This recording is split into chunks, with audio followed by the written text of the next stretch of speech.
Déconfinement en Autriche, les Viennois peuvent se retrouver dans leur fameux café, mais pas serrés. Les rues de Vienne, en Autriche, presque vides à cause du confinement, image du 16 mars 2020. Banquette de velours éliminée sur parquet qui craque, le décor immuable des cafés viennois n'a pas changé en 2 mois de fermeture. Ils ont rouvert leurs portes vendredi, avec les nouveaux rituels du coronavirus, employés masqués et tables régulièrement désinfectées. Par une journée pluvieuse, les premiers clients à retrouver l'ambiance feutrée des cafetiers étaient souvent des habitués, réjouis de ce nouveau signe d'un retour à une certaine normalité. 9 semaines de fermeture ont paru interminables à Fanny et Sophie, attablées dans une des petites loges du café Goldegg, près du musée du Belvédère. C'était difficile pour nous et ça nous a manqué, assurent les étudiantes de 19 ans bien décidées à revenir régulièrement pour soutenir leur troquet de quartier. Degré à lire aussi, toutes les infos sur le coronavirus. La liste des nouvelles règles à observer peut sembler intimidante. Pas plus de 4 adultes par table, pas de salière, poivrière, ni de corbeille à pain sur les tables, désinfection des surfaces après le passage de chaque client, fermeture des établissements à 23 heures. Au Café Central, l'une des institutions de la capitale autrichienne, on a même fait le choix d'abandonner le présentoir à journaux et ses dizaines de titres internationaux qui invitent à la flânerie sous les voûtes de cet ancien palais. Ce n'est pas possible que les titres passent de main en main, explique Helmut, serveur distingué qui accueille les clients, visière dûment baissée sur le visage. De nombreux établissements ont opté pour cette protection transparente. Pour les autres, c'est le masque, souvent noir, assorti à l'uniforme des employés. Avoir le nez et la bouche protégés est obligatoire pour le personnel de salle. Avantage, jamais il n'a été aussi rapide d'obtenir une table au Café Central.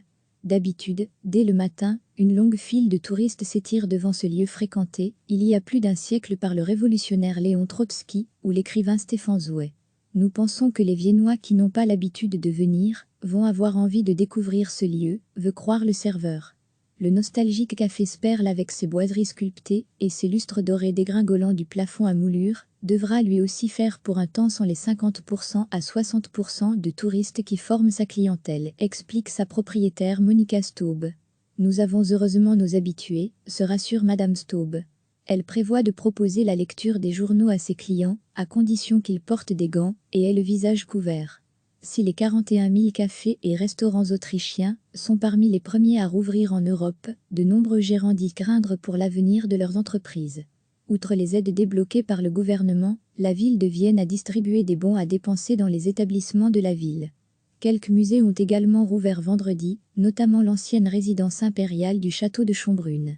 Accueillis avec un bouquet de fleurs, les 2 premiers visiteurs ont fait l'expérience insolite de déambuler seuls dans l'immense palais déserté par les visiteurs étrangers. Plusieurs régions de l'Allemagne voisine ont également donné le top départ au restaurant, comme à Berlin. Pas trop tôt pour Axel, 29 ans, qui s'était précipité dès minuit dans un établissement géorgien. Je ne pouvais pas attendre, explique-t-il. L'Autriche et l'Allemagne ont été parmi les premiers pays à lever progressivement les restrictions prises pour lutter contre le nouveau coronavirus, dont la propagation est désormais contenue sur leur territoire.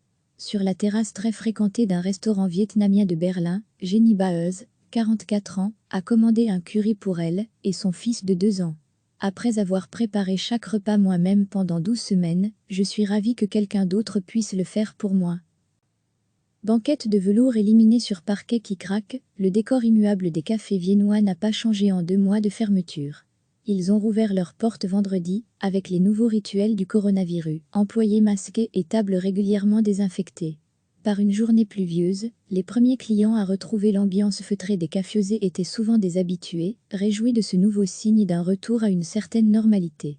9 semaines de fermeture ont paru interminables à Fanny et Sophie, attablées dans une des petites loges du café Goldegg, près du musée du Belvédère. C'était difficile pour nous et ça nous a manqué, assurent les étudiantes de 19 ans bien décidées à revenir régulièrement pour soutenir leur troquet de quartier.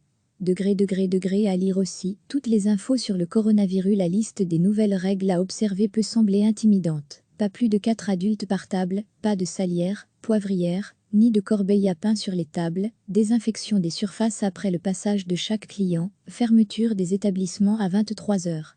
Au Café Central, l'une des institutions de la capitale autrichienne, on a même fait le choix d'abandonner le présentoir à journaux et ses dizaines de titres internationaux qui invitent à la flânerie sous les voûtes de cet ancien palais.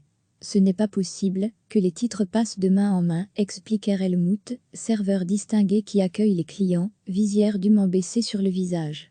De nombreux établissements ont opté pour cette protection transparente. Pour les autres, c'est le masque, souvent noir, assorti à l'uniforme des employés. Avoir le nez et la bouche protégés est obligatoire pour le personnel de salle. Avantage, jamais il n'a été aussi rapide d'obtenir une table au café central. D'habitude, dès le matin, une longue file de touristes s'étire devant ce lieu fréquenté, il y a plus d'un siècle par le révolutionnaire Léon Trotsky ou l'écrivain Stefan Zweig. Nous pensons que les Viennois qui n'ont pas l'habitude de venir vont avoir envie de découvrir ce lieu, veut croire le serveur. Le nostalgique café Sperle avec ses boiseries sculptées et ses lustres dorés dégringolant du plafond à moulure devra lui aussi faire pour un temps sans les 50% à 60% de touristes qui forment sa clientèle, explique sa propriétaire Monica Staub. Nous avons heureusement nos habitués, se rassure Madame Staub. Elle prévoit de proposer la lecture des journaux à ses clients, à condition qu'ils portent des gants et aient le visage couvert. Les rues de Vienne, en Autriche, presque vides à cause du confinement, image du 16 mars 2020. Les rues de Vienne, en Autriche, presque vides à cause du confinement, image du 16 mars 2020. Si les 41 000 cafés et restaurants autrichiens sont parmi les premiers à rouvrir en Europe, de nombreux gérants disent craindre pour l'avenir de leurs entreprises. Outre les aides débloquées par le gouvernement, la ville de Vienne a distribué des bons à dépenser dans les établissements de la ville. Quelques musées ont également rouvert vendredi, notamment l'ancienne résidence impériale du château de Schönbrunn. Accueillis avec un bouquet de fleurs, les 2 premiers visiteurs ont fait l'expérience insolite de déambuler seuls dans l'immense palais déserté par les visiteurs étrangers. Plusieurs régions de l'Allemagne voisine ont également donné le top départ au restaurant, comme à Berlin. Pas trop tôt pour Axel, 29 ans, qui s'était précipité dès minuit dans un établissement géorgien. Je ne pouvais pas attendre, explique-t-il. L'Autriche et l'Allemagne ont été parmi les premiers pays à lever progressivement les restrictions prises pour lutter contre le nouveau coronavirus, dont la propagation est désormais contenue sur leur territoire. Sur la terrasse très fréquentée d'un restaurant vietnamien de Berlin, Jenny Baez, 44 ans, a commandé un curry pour elle et son fils de 2 ans. Après avoir préparé chaque repas moi-même pendant 12 semaines, je suis ravie que quelqu'un d'autre puisse le faire pour moi. Cliquez sur s'abonner pour recevoir les dernières nouvelles.